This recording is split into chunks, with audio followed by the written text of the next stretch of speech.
James, the son of Zebedee, was put to death with a sword by Herod Agrippa in Jerusalem in the year AD 45.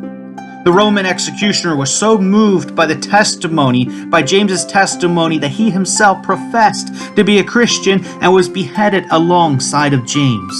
The apostle Philip was bound with his head to a pillar and stoned in Turkey. James, the son of Alphaeus, or brother of the Lord, was cast down from the temple, stoned, and then beheaded to death with clubs.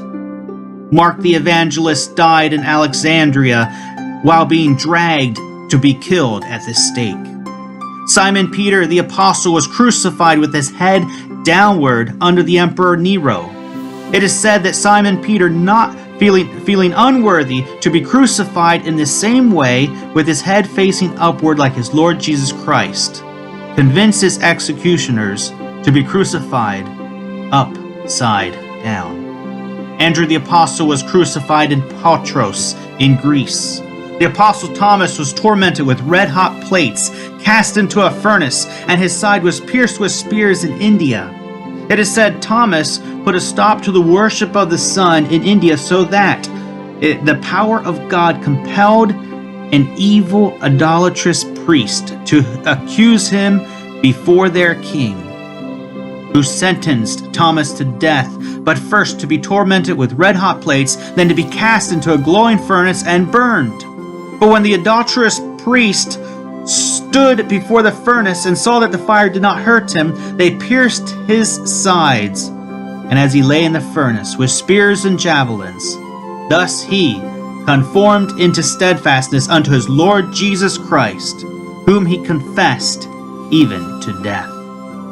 Bartholomew, otherwise known as Nathanael, was filleted alive and beheaded in Armenia. Matthew the evangelist was nailed to the ground and then beheaded in Ethiopia. Simon the Zealot and his brother Judas Thaddeus were both slain for the truth of Christ.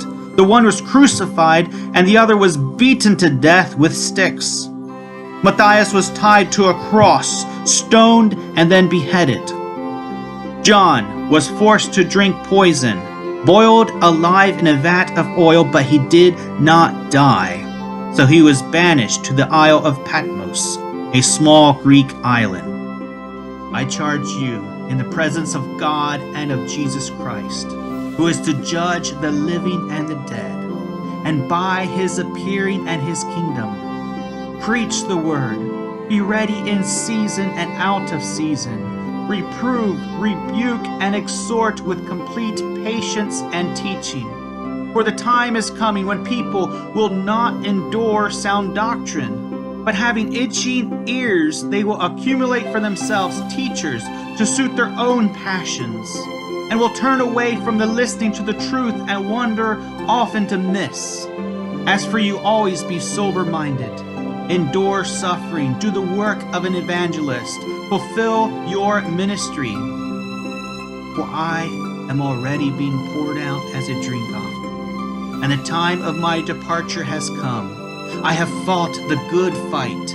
I have finished the race. I have kept the faith. Henceforth, there is laid up for me the crown of righteousness, with the Lord, the righteous judge, will award me on that day, and not only to me, but also to all those who have loved his appearing. God bless.